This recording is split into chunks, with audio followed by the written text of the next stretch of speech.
mistakes are not optional. They're not optional. They're required. As long as, big asterisk, as long as you learn from them. Nothing ever goes right perfectly when you're trying to open a restaurant. If something's not working exactly the way you want it, don't just give up. Change your approach, right? Keep trying. You just got to keep going because...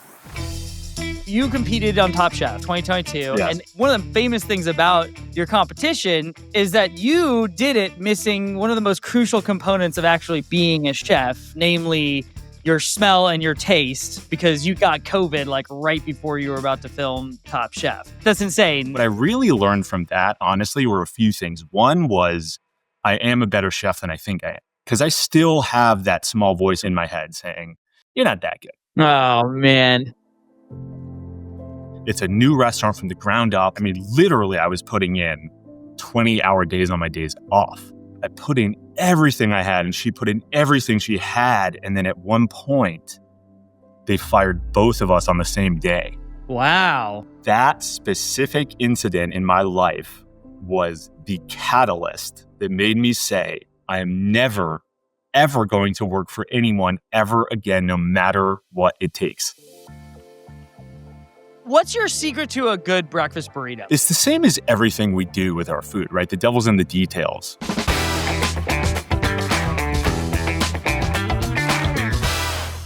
Jackson, welcome. Thank you for being here. You know, I'm really excited to talk with you because you just seem like someone who loves food. If you look at any of the pictures that come out of any of your restaurants, you're like, oh my gosh, whoever makes this food knows what they're talking about. But there was one that just like, it caught my eye, and we got to start up front here because I'm very passionate about this type of food.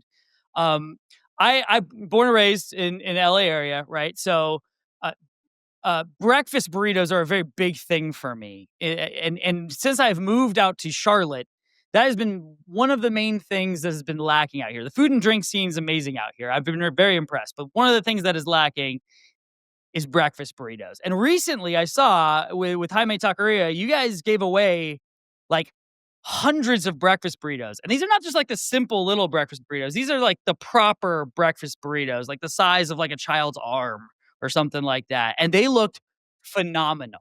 What I guess I'll start. What led you to want to do that?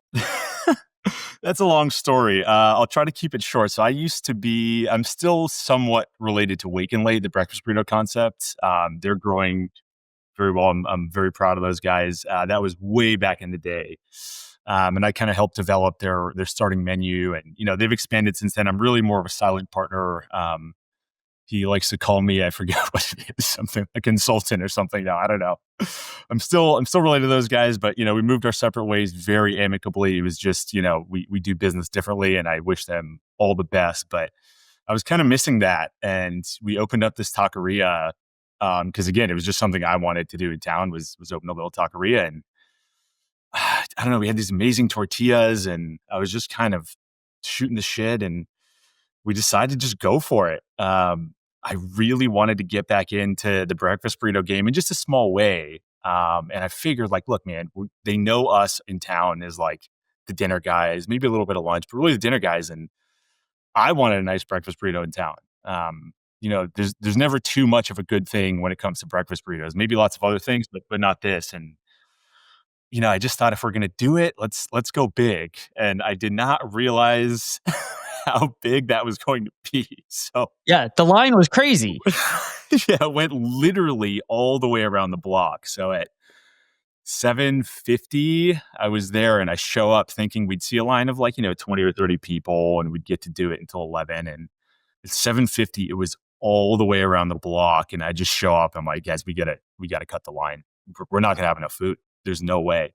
And it was just like those day ones, right? Day one back at our first restaurant, day one when we decided to reopen for COVID, day one when we decided to do a $20 fried chicken dinner in the middle of COVID, our Mother's Day, which everyone remembers a terrible Mother's Day during COVID when we completely slammed. I mean, it was nuts.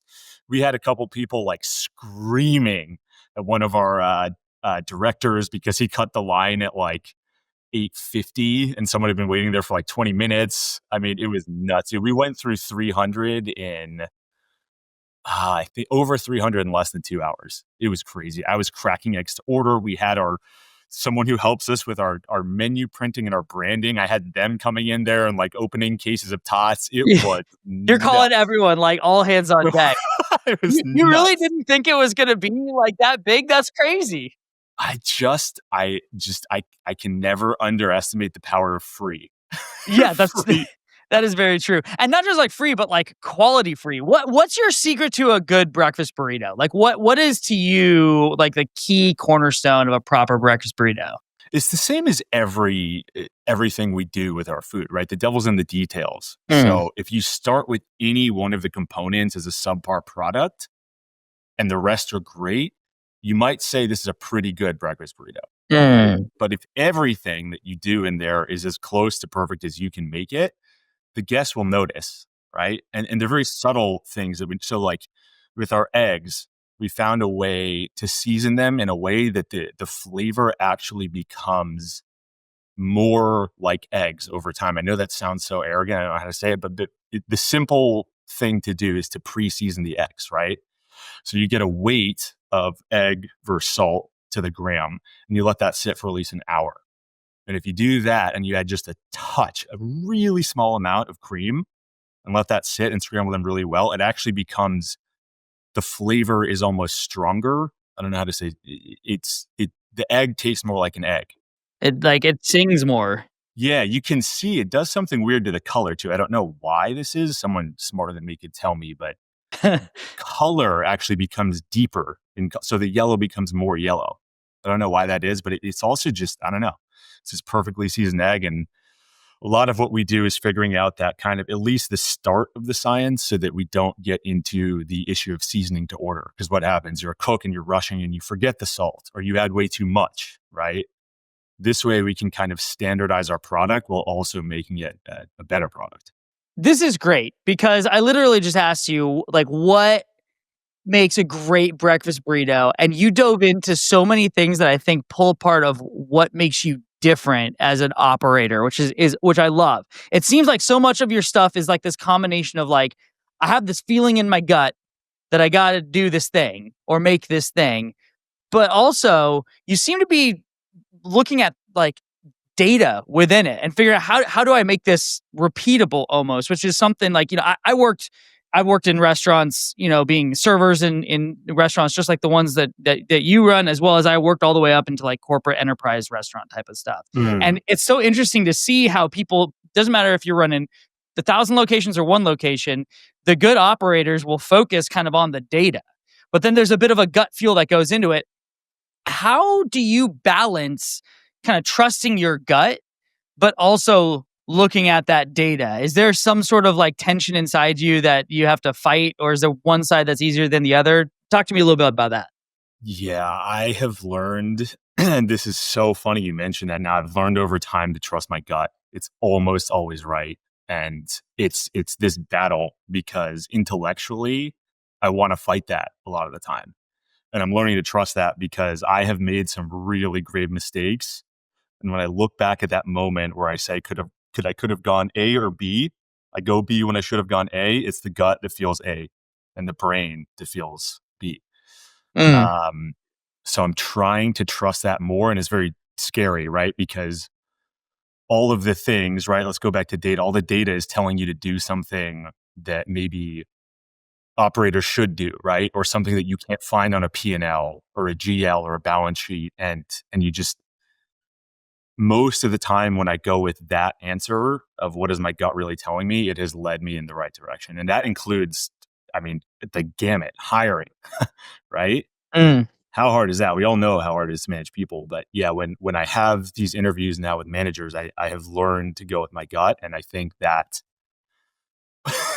when I've gone against that, right, we have lots of different people interviewing our managers. And when they all say, this person's great, and my gut says, I don't know, right? In the past, I would say, I don't know. Let's go with what you guys are saying. And I think I've been right most of the time, to the point where a few weeks ago, my director of operations, our main guy, said, Jackson, you need to go with your gut. This is you should have just stood your ground on that last one. Not specifically meaning the last one. This is a while ago. But. Yeah, that's interesting. I mean, because I think there's a lot to be said about that gut feel, but there's also a lot to be said about data, and it's trying to figure out how to make which one right. And you kind of talked about going and trusting your gut more. Have you ever had moments though where you had to separate that personal attachment from like data that's coming in? Because you, like, I guess I should start with like, have you ever done something that just didn't work, like didn't perform well, and you had to say, I gotta let that go. As much as I feel strongly about that,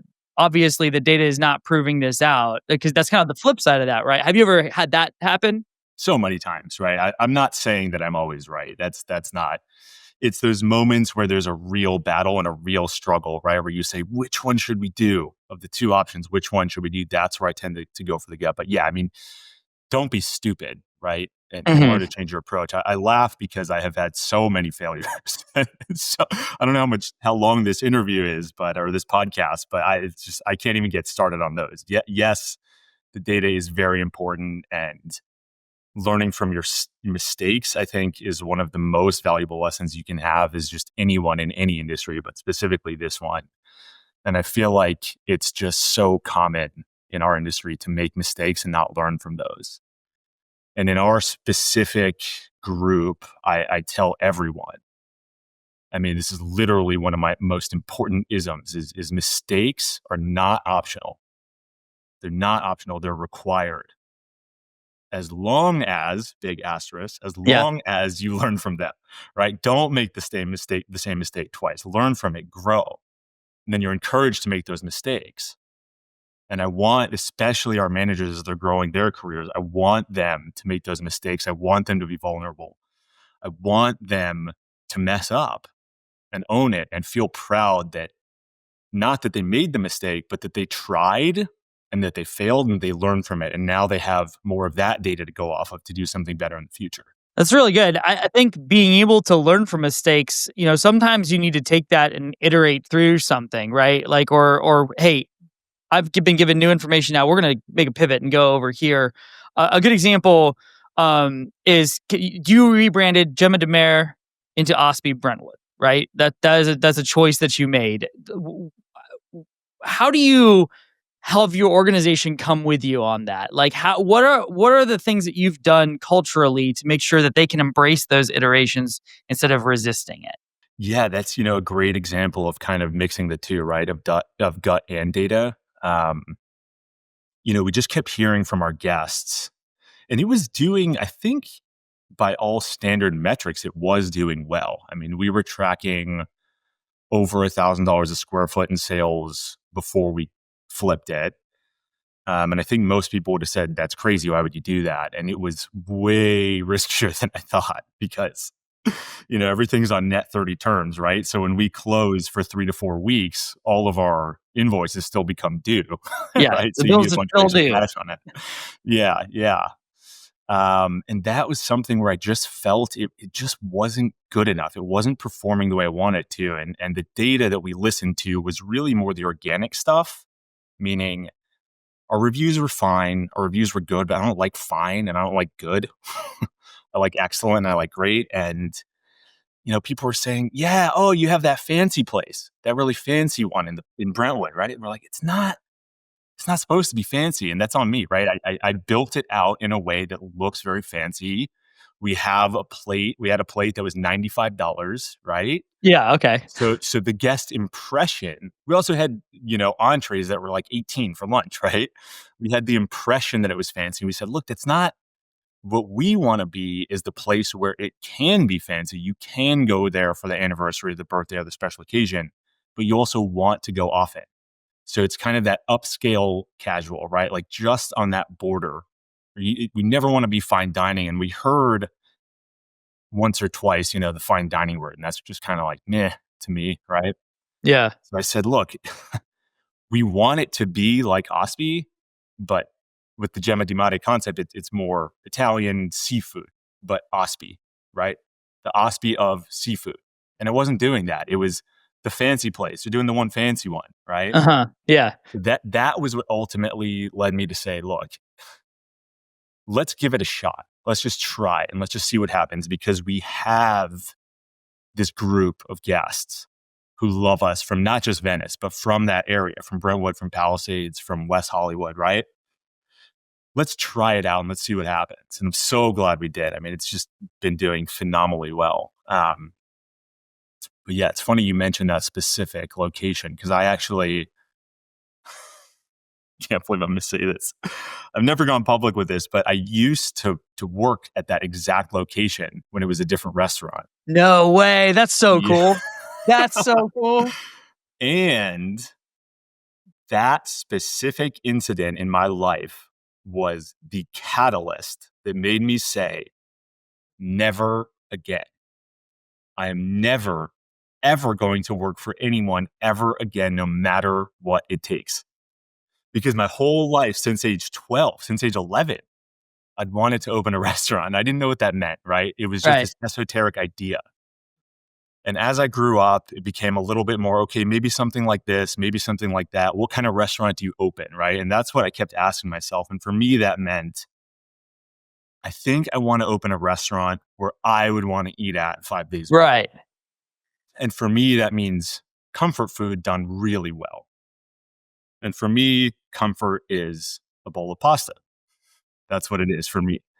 So that's when I booked my kind of one-way ticket to Italy a few years before I took that job. I was like, okay, now I know. I know I want it to be Italian. I don't know exactly what, but when the time comes, when I'm ready, one day, as they say, right? It's always one day or someday. Yeah. Right. I will open an Italian restaurant. And I said, I didn't have any money, right? I was living a fine life. I'm not complaining, but it wasn't quite paycheck to paycheck, but that was that restaurant where I said, okay, I'm going to give it my all. It's a new restaurant from the ground up. Like I mean, literally I was putting in 20-hour days on my days off. Yeah. At that place. And I just gave it everything I had. And I was young, and it was a bunch of people who in that specific style of restaurant didn't know what they were doing. And I mean, God, with my business partner at the time, who's literally now my wife, we feel like we put everything. We gave everything we had to make that place as successful as it could be. And we were failing. I mean, it wasn't our restaurant, right? Mm-hmm. There were owners. There was a GM who I think called themselves like the operating partner or the managing director, or some weird name where it's like, dude, you're a fucking GM, right? Like, let it go. One restaurant, right? But there were a lot of red flags, but one of them should have been that they had a principle of their one restaurant. It's like, don't you have a principle when you have like 6, Yeah. Right? We had there were lots of red flags that I completely ignored, right? But I put in everything I had, and she put in everything she had. And then at one point, they fired both of us on the same day. Wow. And I was 26. I think it was 26. I had never in my life ever been fired. I've been working professionally since the age of 12. Yeah. And every place I had ever worked at, the consistent theme had been, please come back, or when you're ready to come back, the door's open. We love you. You've worked so hard. We see it. We value it. Oh man. And this one, it was like a really bad breakup. It was the most emotionally, it tore me to pieces, right? I was a mess. Like, God, I was 70 pounds heavier than I am now. Wow. Yeah. And I didn't even realize it, right? I was like completely in the dumps. It just fucked me up. And I don't say that for you to feel bad for me. This is a positive story, right? Right. Because you're at where you're at now. We know the ending. Exactly. Of this, so far, right? Yeah. But when that happened, I just said, you know what? I cannot let this happen again. So whatever it takes, I am going to succeed, and I'm going to do it on my own terms. And if I'm going to fail, I'm going to do it on my own terms, but not with somebody else pulling the reins. And I thought that was going to be easy. I mean, you talk about ignorant. Sheesh, man. I did not grow up specifically wealthy. I mean, I was upper middle class. We were totally fine, right? But we were not wealthy. However, I went to a very wealthy high school. I went to Brentwood High. Went to Brentwood, okay. Yeah. I went to see, like, immediately when I say I'm from I went to Maranatha. That was where I went. when I say I'm from the Palisades and I went to Brentwood, I get this look. Everyone knows. Yeah. right? My family's home, but obviously it burned down, but at the time, my parents bought it at a place when the Palisades was this old kind of old person town where no one wanted to be. Hmm. In the 80s, they bought the home for $180,000, Yeah. It's got to be worth right? like Right? 10x. Yeah, Yeah. yeah. This way more. I don't even know how much, but it was just their same home. They never rebuilt, right? I mean, they're going to rebuild now, but like it was the same old kind of rickety home. And I went to the type of high school where just because the car that my parents drove was used, one of them, they thought I was on scholarship. Oh, Like I geez. have these I have these stories, right? My mom told me years later. She was like, "Yeah, one of the moms was like, "Oh, so you're on scholarship, right?" And it's like, "What do you mean?" Like the indicator was that she wore normal clothes. She drove a used car, and that's like the indicator that you're a kid on scholarship at that type of school, right? Yeah. I was like, okay, I know all these wealthy people. They all believe in me. They saw me grow up. They would totally invest, right? I got all these, friends and blah, blah, blah. Like they're in high places. Like they'll give me 5, 10, 20 grand, right? Why not? They said, when you're ready, like, I'll believe in you. You tell me when, I'll invest, right? Yeah. We all know when someone says they're going to invest, that doesn't mean anything until the money is in the bank. That's right. Until the check clears. Yeah. Yeah. So I thought it was going to be so easy, right? I'd glide along. I didn't know how to raise money at the time anyway, but between the time that I got fired and the time I opened was just under a year. It was I think it was just over. It was like 12 months and a week. And for those first 11 months, I tried to raise money from over 450 people. And by that 11th month, I had $0. Phew. Wow. It was embarrassing, man. I had to go back to my childhood bedroom to survive. I had no money. By the time we opened, I had less than $1,000 to my name. Nothing. But between that 11th month and that 12th one, some sort of magic kicked in. I'm so grateful for this man. He's still my mentor to this day. I met him at one of these dinners where I was cooking for someone because I was trying to do catering to survive and doing Right. these dinners for these wealthy people. And somebody at one of the parties was like, look, man, I live in Manhattan Beach. I want to do cool things. Like, I'll invest and I'll take that a step further. Why don't you cook for a bunch of my local friends and see if any of them want to invest? And at this point, we were so desperate. Wow. What an audition. Yeah, right. We were so desperate that I was like, look, I will take anything. I don't care where I go. I don't care what the location is. I will take it if it's available. And all these things started to click, right? So I was staying in the Palisades in the time in my old childhood bedroom. My business partner at the time was in Long Beach. So we were like, all right, let's just find somewhere kind of in between. And we drove to this little town in this little kind of crappy strip mall. So we were in El Segundo. I'd never even spent time in El Segundo. I didn't even know Main Street existed. Yeah. This cute little town. And we were trying to take this place across the street. We're at 241 Main, and I think it was one something. It was 1.5 blocks down. The guy was like, yeah, man, we'll be open. And this was 2017. He's like, yeah, we're almost done building. It'll be done in about 6 weeks. Like, you should take it. You should take it. Okay, yeah, I'd love to. I'd love to. We kept going back. Hey, is it ready yet? Kept going back. Yeah, it's almost there. It's almost there. It's 2025 now. The place is still not open.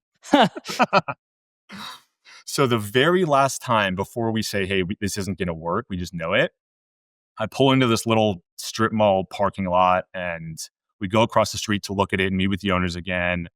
And at that point, we know it's not going to work. It's just another failure to tap onto the 500 I've already experienced, right? And as I'm getting in the car, right in front of us are these little 8.5 by 11 pieces of paper all over this restaurant that looks like it's closed. It was like a takeout barbecue meatball place or meatloaf place. I have no idea. And it says, we're permanently closed for business. Thank you for your patronage, blah, blah, blah, whatever they say. So I rush next door to this poor little like Cuban sandwich place. I'm like, hey, do you know the landlord? Yeah, can I talk to him? Right. And the stars kind of aligned in that the property manager, who, we call him the landlord, another person who just took a chance on me, he knew my business partner, or he knew someone who he had done strip mall locations before. And that guy knew my business partner. And he said, hey, look, these guys work really hard. I know they don't have much, guaranteeing the loan is that the lease is a joke. I did guarantee it, and I had no money. Right, there's nothing I could have done if that place went under. But he gave us a chance. The landlord themselves are like, look, and very respectfully, I agree. Now that I know what I know, the landlord wanted someone with assets, with locations, like they were going to put in some reasonable things. So yeah, not just reasonable, expected.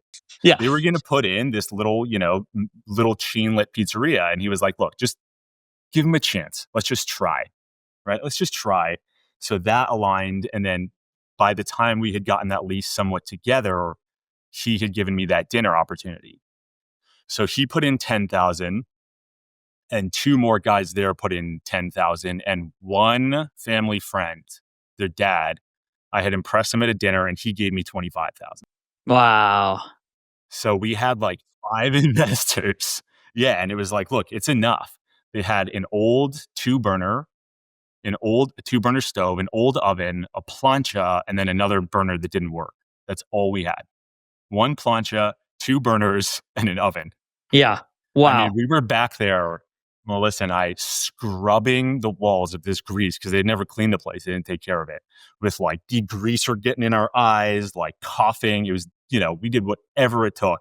We spent 2 full days getting to like the 180th page on Amazon trying to find the cheapest silverware. We did another catering event in West Hollywood, and the guy stiffed us. He wouldn't pay us, right? We were supposed to get like a percentage of the, it's totally fine, right? I think he was in financial difficulty as well, so he couldn't. I don't take it personally, but at the time I did. But he was like, look, I have this basement. There's all this silverware and plateware and like those bus top racks. Like, I can't pay you. Just take whatever you want down there. So we go in there, my little Mazda, right? And just load up the car with whatever we can, right? It's just like, that was what we used to open. I mean, whatever it took, because we had less than 100 grand total, way less. I wanted 150, couldn't raise that. And before we opened, we just put all these little pieces together and just did whatever we could. So it started in 990 square feet. There were 22 seats, so about 8 tables, plus this little bench outside. And we just opened for lunch. And we couldn't open for dinner yet. I didn't know this whole thing about liquor licenses. We couldn't get a liquor license. Like, what's that? You just open and you let people serve, right? We're a restaurant. We got our business license. If we have a business license, we're a restaurant. We can serve alcohol. Why can't I make this guy an old fashioned? Yeah. And as we're sitting there, right, and trying to apply for the liquor license after we opened, the dude's like, hey, you need 2 restrooms, right, to get a liquor license. We only had one. We're like, what? So we got a beer and wine license through the skin of our teeth because we just said it was, I don't even know how we got through that one, but they let us have it. Even months later, because each health inspector has their own kind of thing that they care about. The first health inspector didn't care about the one restroom, but a year later, the other one did. And she's like, you need 2. And I was like, well, can you see the plate? We're literally living in a box. We can't do 2 restrooms, right? Like, so we had to get this like some sort of technical thing from the health department signing off saying we physically don't have the space and it's okay and blah, blah, blah. I mean, a lot of that stuff is just based on relationships, right? And we made that work, but through the skin of our teeth. What's cool is fast forward though, you've got 7 locations now, right? 7, correct? We've also expanded this one 3 times, this specific location. I mean, it is all a happy ending. Don't get me wrong. But I think that's the thing is there can be so many, restaurateurs and operators and managers who are still like in the thick of it, right? Feel that story that you have and may have already failed at that and are trying to start again or are really worried about failing. And so I think we can get to a place here where you can provide some advice because something you said triggered this with me is that, you're taking in a lot of feedback from a lot of different places, right? And you're having to parse that out. I mean, where do you feel like most restaurant operators get feedback wrong? Do they either like ignore a signal they should be paying attention to, or do they just misinterpret the noise or get super excited with, some crazy momentum because they just opened and they think, all right, cool, I should start planning 10 locations right away. Like, where do you see operators get feedback wrong? Yeah, there's so much of that. I mean, there's the analysis paralysis, right? Where if you try to take, if I'd have known everything that I knew about restaurants today, I don't think I would have opened. Right. So it's almost like that lack of knowledge is in some ways helpful in a weird way. Right. Yeah. Because it's so daunting and so overwhelming. So, my first bit of advice is start small, and not so small that it's a food truck, but I think smaller is better because it's much easier to manage. Right. Our lease at the time was like $3,000 a month. That's not much, right? The other thing is, and this is something that I can't put into data necessarily, right? People have called me lucky or successful or whatever it is, all those things. I think those things come with time, but mostly with persistence and perseverance. Those are the two biggest ones. You just got to keep going. Now, don't be stupid, right? Change your approach. If something's not working, don't do the same thing over and over again and expect a different result. That's stupid. But if something's not working exactly the way you want it, don't just give up. Change your approach, right? Keep trying. You just got to keep going, because I was broken when I was trying to write so many times, right? Like, you want to see a grown man crying? Go back to my childhood bedroom floor when I was trying to raise money, right? Or 4 weeks after we opened, right? Within a month of opening, we used to be called a different name. I'm not going to say that name yet, but somebody somewhere in Southern California, when it first came out, I gave this huge long thing to Eater. Oh, look, we're gonna open! It's so exciting! I'm so pumped, you guys! You gotta see. And we get this one little sentence at the bottom of this like Eater Daily Digest saying like, "This little shithole strip mall Italian place is gonna open." It happened to have our name in it. Yeah. And they called us with a lawyer who I thought was going to be my lawyer at the time. And he was, again, one of those guys who's a big hotshot, who's a great lawyer. I'm not going to say who they are, but amazing person. But I was too small time for them. And respectfully, again, I agree with their decision to not use us, right? Yeah. And they actually were using that lawyer. So he said no to us. And then he calls me about a week before we open. It's like, "Hey, this is kind of awkward, buddy. How you doing? You can't use that name. The name that you want to be, can't use it." And I was like, "But we just built a sign and we just bought t-shirts and I have business cards." I was talking about business cards, dude. I was like, "I can't rebuy business cards. You want me to spend another $100 on business cards? It's not possible. I can't."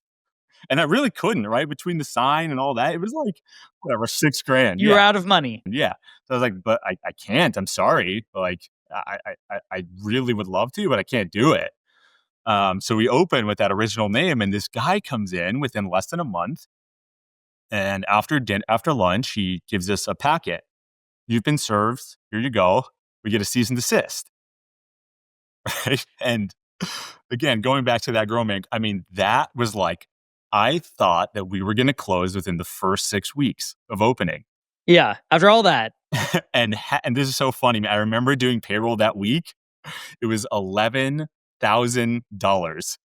And I was losing my mind because we had less than 10 grand in the bank.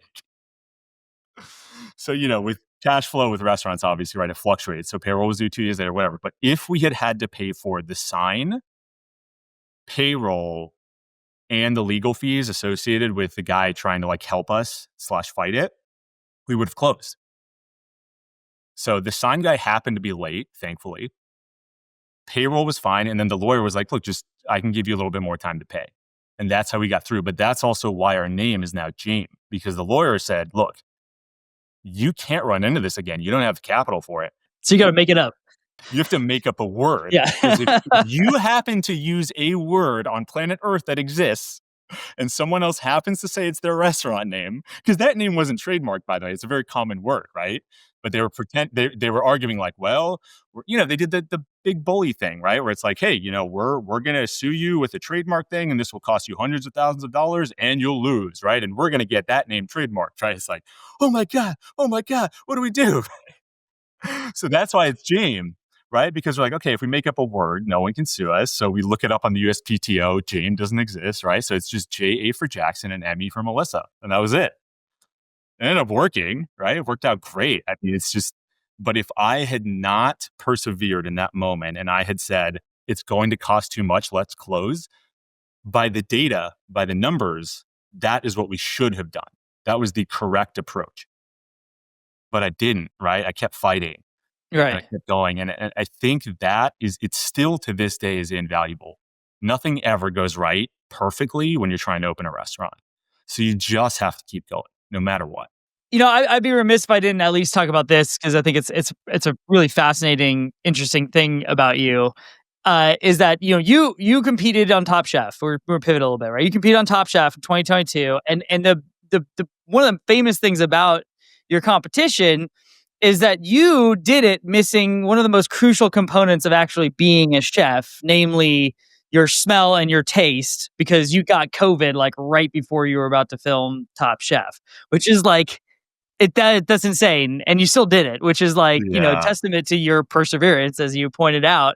Yes. How did you take what you learned in that situation to help you in business? Like, was there a surprising outcome of that you actually been able to take forward? Yeah, it's funny. I have a very strong negative self-talk internally, right? Like even to this day, often I'll catch myself saying things like, "Oh man, I'm really not that good of a chef. I'm not a good restaurant guy." Like they're the good ones, right? But it's that same message. I know this sounds kind of boring, but yeah, it's that perseverance, that willingness to do whatever it takes to get to that next step. Now, don't be stupid, right? Again, what did I do when I got kicked off that show? I didn't really watch the show going into it. Yeah. Yeah. That was stupid, Yeah. right? Do your research. How about Didn't know that? what you're getting into. Right? How about do your research? Let's start there, right? But that was a stupid mistake. And guess what? I learned from that mistake and I failed, right? So again, that same mindset of if things don't work out the way you intend them to, change your approach. And what I really learned from that, honestly, were a few things. One was I am a better chef than I think I am.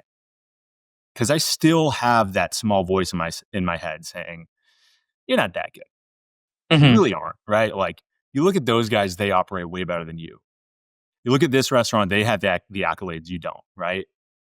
Those aren't the things that necessarily matter. But what it taught me was, hey, look, I have this intuitive gut feeling, and this is what I learned about myself. That's kind of interesting, specifically with that is, chefs season to taste all the time, and I almost never do that. Before that show, I almost never did that. It was almost like in this weird way when I see the pot of food or the piece of protein or whatever, when I feel the kosher salt in my hands, I know how much to add to make that seasoning the correct amount most of the time.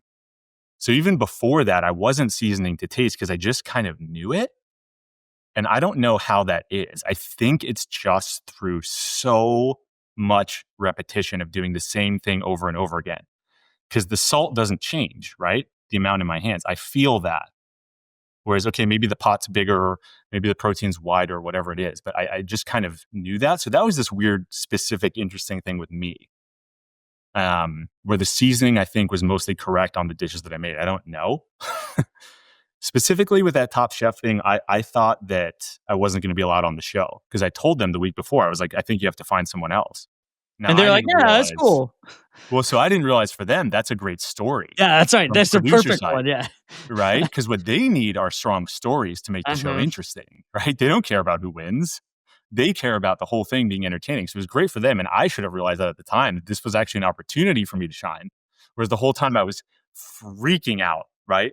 Oh my God, I'm going to look like such an idiot. I don't know what I'm doing. Like, okay. And the way I approached it was, all right, look, I'm going to get on the show. I'm going to get off first, but at least I said I did it, right? Yeah.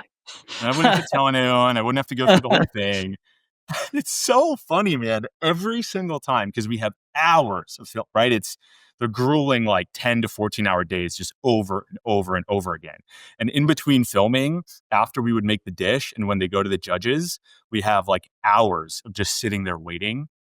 Then they go do the film thing where they put you in the stew room. And then again, they talk to the judges for hours, even though we only have 30 seconds, a minute of footage from that time. And they all give us feedback, right? And it's this weird, it has to be a negative self-talk thing because I would listen to them talk and I'd be in the top three. They'd say blah, blah, blah. And I'd be like, oh man, yeah, but they said that one thing sucks. So like in between us filming and getting to the judges, I'd be like, I'm out. I'm out. I sucked. It was horrible. And like towards halfway through the show where I kept doing that, everyone's like, shut up, dude, you're fine. I know Yeah. you're going to do well. And I'd be like, I bet. I'd be like, no, I'm not. This one, I'm really going to suck on this one. And I'd get up there and I'd be top 3 again. Right. Like, it's just, so yeah, I mean, that specific instance, I guess I realized that I am a better cook just inherently than I think I am. But again, that whole mindset of yeah, try your best no matter what the external forces are. Keep trying, keep persisting, keep persevering. Just try and see what happens. And also, don't be stupid and don't go as the And front don't be desk stupid. guy. Yeah. So I think though, like you are, I hear it now, you are underselling yourself a bit. And I think, just because if you look at your restaurants, it just looks like hit after hit after hit. And I think a lot of people looking at you from the outside, they want to know a little bit more brass tacks, like they need some help and some advice and some stuff that, maybe you wish you had been told when you were younger. And I think, around there's so much infrastructure that makes a restaurant run. It's not just a chef with a great palate and a great instinct. Like there's a whole bunch of processes, whether it's the technology you're using in the restaurant, the operational processes you're doing, the people that you're hiring, and all those are supposed to be really kind of like invisible to the guest, right? The guest is just supposed to be go in there, have a great experience, eat a delicious meal, and leave wishing they could go back. And so, what of those invisible infrastructures that I kind of listed do you find is like most critical for maintaining profitability in your restaurant so that you can keep going with that dream? Yeah. So I guess this kind of goes against a lot of what I've been saying, but you really do want to look at the data, right? And take everything with a grain of salt, right? Because every review has some kernel of truth to it. Mm-hmm. Good or bad. Good or bad. So we read all of them, right? And what we want to pick out is there a pattern here of something going on? Because the best data you can get is not from a spreadsheet, it's from your guests. The best data, because those are the people who end up coming back and paying the bills, right? So when we look at those reviews, what I try to do, one of my other favorite kind of isms or expressions is if it ain't broke, and I'll have you fill in the blank here. Yeah. If it ain't broke. Don't fix it. So what I like to say is if it ain't broke, fix it. And what that means is don't do the knee-jerk reaction. Don't wait for the problems to arise. Look at the whole, and in every detail, look at the whole, right? Look at those things and say, is there something that we could do better here? Right? And that's the part where you're being proactive rather than reactive. And we don't do that all the time. We do plenty of reaction too, right? Where we say, okay, look, we see the pattern here. What do we see? I just went over this with my team over in this restaurant a couple months ago. One person says the pasta was overcooked. Okay, well, you don't need to just stop everything you're doing and go taste every single dish again with every single cook and say, what's wrong here, right? Yeah. But over the period of 3 weeks, I think we got 3 or 4 reviews, some good and some bad, saying, it was great, but the pasta was overcooked. This one, the pasta was overcooked. And I was like, okay, look, can we just see what we're doing here, guys? Before we get to the part where we're actually losing more guests and our sales go down, let's look, is the pasta actually being overcooked? And guess what? It was, right? Our cooks goes from one trainee to another, to another, to another. And finally we get to the point where, hey, yeah, he was actually throwing it in there for about a minute and a half when it should have been 50 seconds, 50, right? And that was a really quick, simple, easy fix where we just go over with all the cooks. And we have a system for that as well, right? Where we'll say, hey, look, because this is very common as well, where you'll address a problem and you get that down to your managers and they'll address it with the one person at the one moment in time because they have 5,000 things burning all over the place at all times and they have too much to do. So we say, okay, how about you actually print off your roster, see who the pasta cooks are for the whole week, and over every single day and every shift for the next 7 days, you go through that with each of them over again and then report back to me and tell me when it's done. So we know that we don't just hit the one guy who's cooking at dinner on Wednesday. Mm-hmm. We hit all of them so that we actually fix the entire thing, right? The entire system as opposed to just the one Band-Aid for the one person. Yeah. Instead of playing whack-a-mole, you're setting a broad expectation that the quality can be consistent across all of it. I think that's really good because, kind of going, I know we're almost out of time, but there was one thing I wanted to dive in, which I think a lot of folks who are watching and listening will find relevant. is you've said you're kind of excited about looking at out of state business opportunities as a Hmm. potential kind of future for where you're going, and that is your stuff's all in Southern California area, so this becomes kind of a bigger challenge. So as you think about scaling across all these locations, different concepts, different cities, what is your philosophy for balancing having to standardize something like we talked about, something as simple as just the pasta cooking? What's your philosophy for balancing that standardization, but with like local adaptability? Because there's a lot of adapting that you've talked about as well through this. How are you balancing that? What's your philosophy there? Yeah, so it's very important that we give our team a voice, right? So if we're strictly a top-down organization, then they feel like they don't have a voice. Or if they get punished for speaking out, for saying a new idea or a new approach or something, or for failing, right? If they get punished for failing, then you get that the kind of boots on the ground, the people who really see their guests and really see what the restaurant wants. We eliminate that and we say, well, we think we know better. We don't. So we want to give them that voice so that they can try new things and then also let them fail, right? So don't be so overbearing that you say, "No, I know that's a bad idea. You're going to mess up whatever," right? So it's this balance of we need enough systems in place to where things can work properly, meaning I won't just say, "Okay, like go throw on a featured dish and the chef wants to cook this new thing because he wants to cook it." It's like, well, if you want to do that, give me a recipe where you can eliminate as much seasoning to taste as possible, right? Our vinaigrettes are seasoned with an appropriate amount of salt by weight compared to the dressings so that the lettuce is completely perfectly seasoned, right? So if you can give me that standard of a recipe, go ahead and try it and see what happens. Then give me the feedback, right? But don't give me the feedback of people liked it. Right? Which I That's get not a lot. useful. Yeah. Yeah. Use the data. How many did you sell? Right? And how much was that as a percentage of our total P mix, right? And if it's, oh, we sold a lot when the person who made the dish was there and it was the manager who was at the bar and he was the one pushing and all excited, but then when he's off that day, we don't sell any. Well, what does that tell me, right? Maybe he's kind of forcing it. So it's a really complex answer, I think, and I'm oversimplifying it, but you need that balance of, can you systematize it so that it can work across the board no matter who's making the thing? Can you sell it in a way that's effective? And then don't be arrogant, right? It's so easy in our industry to say, well, I love the dish and I know better than everyone else. Some of my favorite dishes on planet Earth in all of our restaurants are off the menu to this day.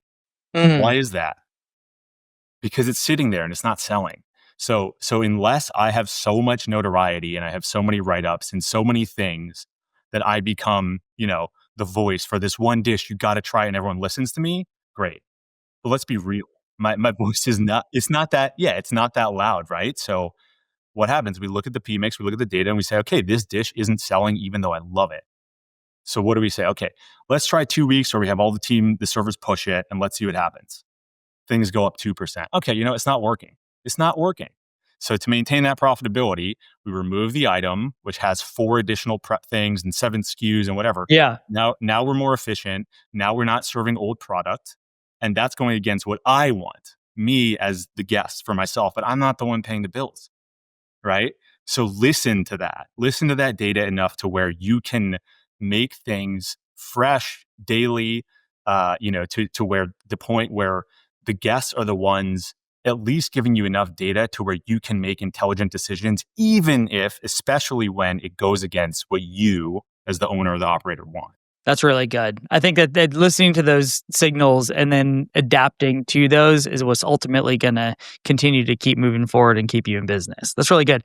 Jackson, can you leave us with like 3 book recommendations that Ooh, you'd recommend for folks like who might be interested in this whole discussion? What 3 books would you recommend? yeah, you're not going to like my answers. They're your answers, man. Meditations by Marcus Aurelius. Ooh, okay. The Tao of Seneca. Tao of Seneca is a great one. Stoic philosophy as a whole. So our company's name is Memento Mori Hospitality. Mhm. People say, why are you focusing on death, man? Right. So, there are expressions and then there are words, right? So when I say break a leg, I'm not asking you to fracture your femur bone, right? When I say memento mori, that literally translates to remember you will die. That's what it means. But what does it actually mean? What it means is remember that you are alive and this is a gift. Every day is a gift above ground, especially when there's stress, there are problems, things aren't going right. You have a gift in that sense that you get to deal with those problems. Mm-hmm. What's the alternative? Death? Yeah. Yeah. No, thank you. Yeah. No, thank you. So that's what it really means, right? So that's why I love Stoic philosophy. And also if you know anything about Marcus Aurelius, a lot of that stuff, that was his own personal diary. It wasn't meant to be published, but he went through hell. I mean, he went through, I'm not going to get into it, but he went through, you can just Google it on Wikipedia, right? Like he went through real problems and the way he approached that by using Stoic philosophy was incredible. I mean, it's the only branch of philosophy that I think is one, easy to read, and two, no matter what time frame you are in the history of humankind, it's still something that's useful for really anyone. Timeless is the word that I think of. Yeah, timeless, yeah. Very good. Well, so Jackson, how can everyone find you online and keep up with what's going on in your life? Yeah, so I'm just Jackson Kalb on most social media things. I don't use Instagram a whole bunch, but if anyone reaches out, someone who helps me manage that account will kind of let me know that there's someone who actually wants to talk or whatever it is. I'm around most of the restaurants. I live in the South Bay, so these days I'm often around El Segundo, either the two stores, but I'll be heading to Dallas pretty soon. So. Ooh, that's exciting. Yeah, it'll be an exciting, fun new venture that is just stressing me the heck out right now. Well, we can't wait to see what it is. If you live in Southern California, go find one of Jackson's restaurants and you will not be disappointed. Jackson Kalb, thank you so much for being here, for chatting, and for sharing your wisdom and your hard-earned and hard-won successes. We really appreciate you. Thank you so much, man. Appreciate it. Restaurant Reset is sponsored by Genius for Restaurants, the modern point-of-sale system from Global Payments. Genius helps you reach your most important goals, whether that's simplifying your operations, speeding up your checkouts and table turns, easily expanding into new locations, or building loyalty with guests. To find out more, visit globalpayments.com/genius.